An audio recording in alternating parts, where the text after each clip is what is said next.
Let's talk. Giles Brown. World of War Crimes, Eyeless in Gaza and Beyond is a fascinating new book from Geoffrey, Robertson, KC. It couldn't be more timely with the events that we are witnessing as we head into 2026. Delighted to say that joining me live on the line from Australia is the author of World of War Crimes, Geoffrey, Robertson, KC. Geoffrey, good morning from us. Good evening to you. Good morning, Giles. Good to have you with us. I say that this book couldn't be more timely. For those of who don't know your background, just explain a little bit about why you are so eminently qualified to write World of War Crimes. Well, I've been a war crimes judge in a court that was moderately successful in Sierra Leone some years ago. And I've appeared in the United Nations War Crimes Court.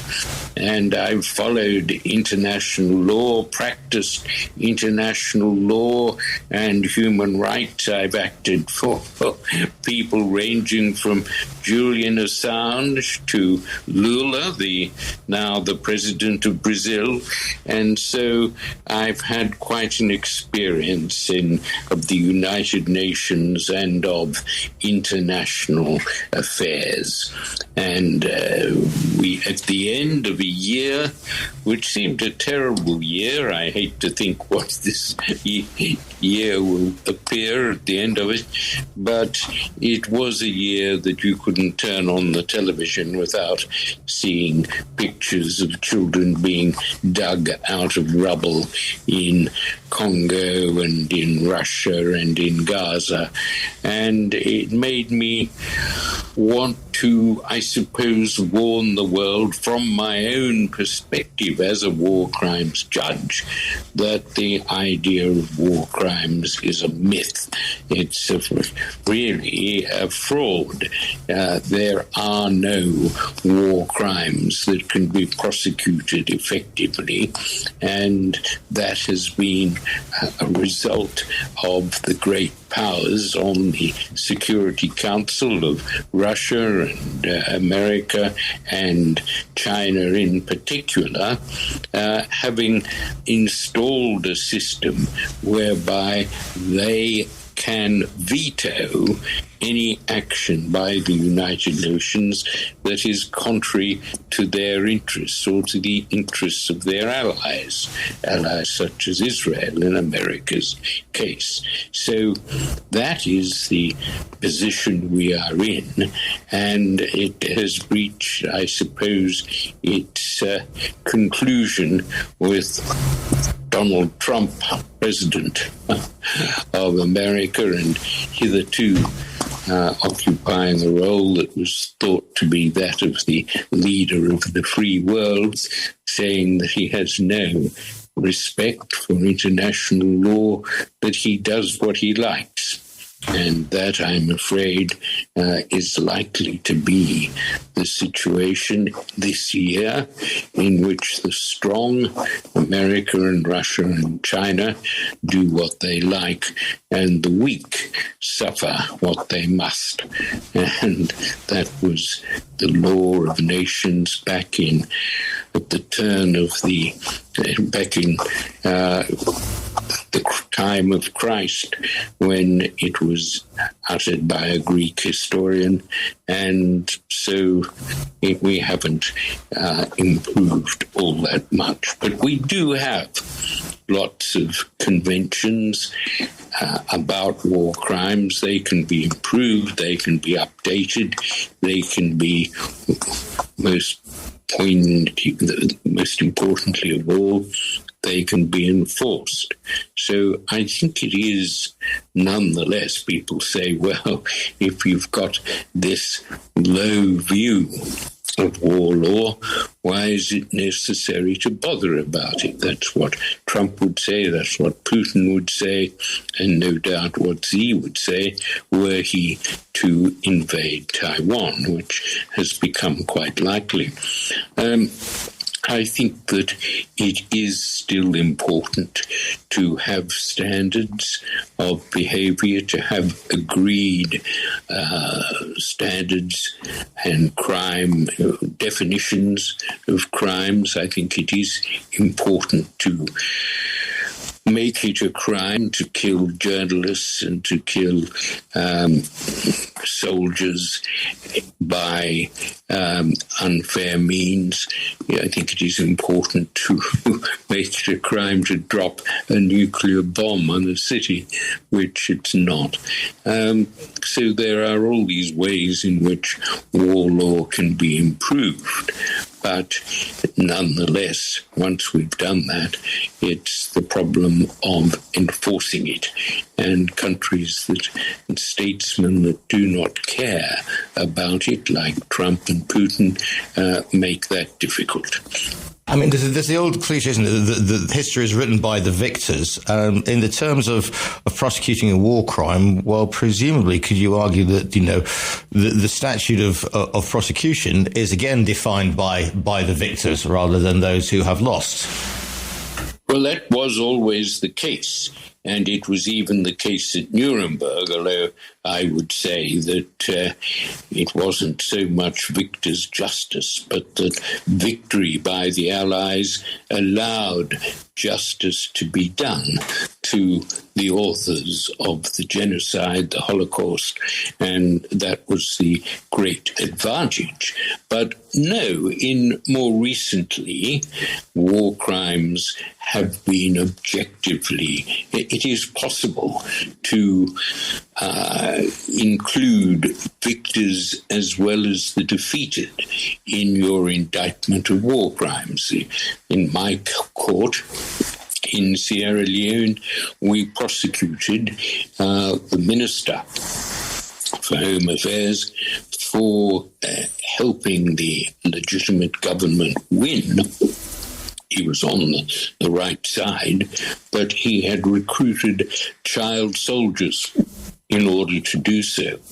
So he was, in fact, convicted, although he was a victor and had helped to the government to defeat the quite barbaric rebels. So that was an example, a new example of being able to, and of a war crimes law which enabled prosecution of those who had been victors and as well as those who had been losers.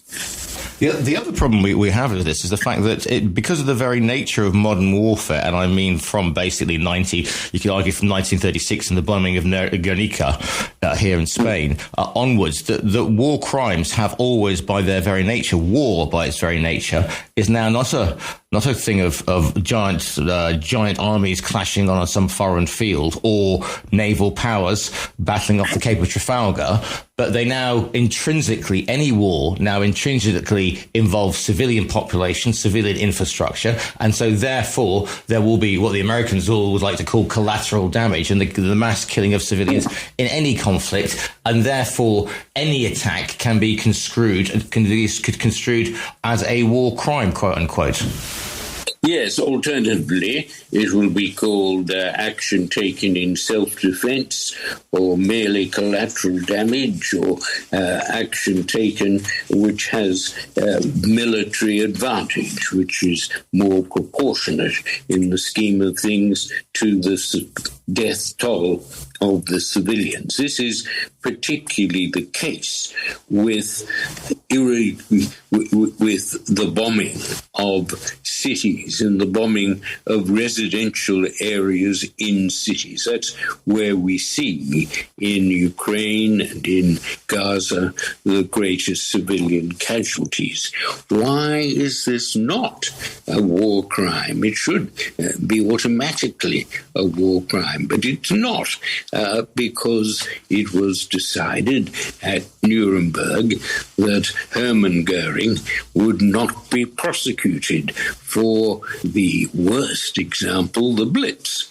The Blitz went on for 9 months and it killed 43,000 women and children largely, and there was Goering in jail and he wasn't prosecuted. Why wasn't Goering prosecuted? Why didn't we create a precedent to make this indiscriminate bombing of civilians a war crime? For the reason that we were afraid Goering would run the defense, known as the tu quoque defense, speaking in Latin, meant I did it, but you did it too. And we did. In 1943 and 44, over 600,000 German civilians were killed in Dresden and other major German cities. So that's why we didn't get the law that we needed last year to protect civilians. And I tell that story in my book and explain how it could come about that the killing of civilians in this number is not a war crime. The interesting thing about going about Goering and Nuremberg and all that is the fact that obviously justice has to be done, but it has to be seen it to be done. And one of the major things about that particular trial, which is now sort of burned into the memory, was because the Soviet Union would have been quite happy to take them all out of the back in a truck and dispatch them in 5 minutes. But you had to prove that you were more, quote unquote, civilized than the defeated forces. And that is why some were executed, some took the option of managed to get suicide and escape the hangman's noose. Some were given prison sentences, and Speer, how he got away with it, I'll still never know. Yeah. And some were extradited, and some were exonerated. That's right, and I think Nuremberg needs to be understood from the point of view of the Allies, mainly Britain and America, who didn't want to create precedents for their own future wars. And that has always been the case, that those with power do not want laws that might affect their conduct and use of that power in the future. So that was why. But Nuremberg should not be despised, because it did produce, by the judgment at Nuremberg, evidence of the Holocaust that confounded Holocaust deniers in years to come. And that's the great advantage of having a criminal trial. But nonetheless, Nuremberg was not a good example in terms of future war law. With the International Criminal Court, has it become toothless, do you think? Because they seem to be sort of, if they carry out an arrest warrant or whatever on an international leader, whereas before the idea is obviously to make the person this has been served upon quake within his boots. However, we see them sort of brush it off like you would a gnat from your shoulder. Well, I'm not sure. I mean, over the years, we saw Milosevic, once he was indicted, he lost a lot of support and people, and he was then handed over for a trial, in the course of which, of course, he died. But it is nonetheless, I think, satisfying that people like Putin, who's been indicted for kidnapping some 20,000 Ukrainian children and trying to turn them into Russians, and Netanyahu, who's been indicted for starving people in Gaza and for killing some 70,000 civilians, rather more than the numbers who died in the Blitz. I think that there is some value in that, even if Netanyahu refuses to turn up. Well, he must face the obloquy, he must face the contempt of others in the world who look at a tribunal that was really fashioned, was set up in order to protect against a future Holocaust. And here the leader of Israel is dodging it. He's got a defense. He's entitled to defend himself, to argue that his conduct was properly in self-defense after the obscene attack on October the 7th. That can be assessed by the court. But if he is afraid to appear in that court, then he will suffer the consequences. And one of the things is that when we talk about, the early 90s, the mid 90s, and the horrendous scenes there, and quite rightly, these people were brought to trial, these ringleaders. But this was a conflict that was a Balkan conflict. Now, I know that there's a geopolitical edge to that particular thing, but it almost seems like, and I shudder to think that say this, it almost seems like an easier, gentler time, even though it was a horrendous conflict that opened up centuries-old wounds. And yet, obviously, in this sphere of influence world in which we live today, where various world leaders are promoting themselves as leaders of hemispheres, then everybody will have, to use the parlance, a dog in the fight. So therefore, it will be very difficult to bring a smaller nation that has an impact, you say, for example, Israel or the States, for example, to trial, because it's not so much a trial of the horrendous loss of life, etc., and the ways that war is conducted, but now it is a political statement as well, and then you will have a clashing ideology or clashing political beliefs, and no tribunal can look at that fairly, do you think? No, I think tribunals can. I think there are developing teams of international judges who are capable of putting aside natural support and can decide on the facts. But it's difficult for others to believe that when judges come from countries that are very much party-pre. And, for example, Serbia, the bombing by NATO of Serbia was seen by many as, well, it was justice for Milosevic. But no one really recognized that there was a great deal of opposition to Milosevic in Serbia itself, and that bombing bridges, television stations, and the like in a country that had been one of the very few that fought against the Nazis with Britain and Greece in the Second World War was ought to be questioned. The NATO bombing of Belgrade was arguably one of the missteps that international justice has brought about.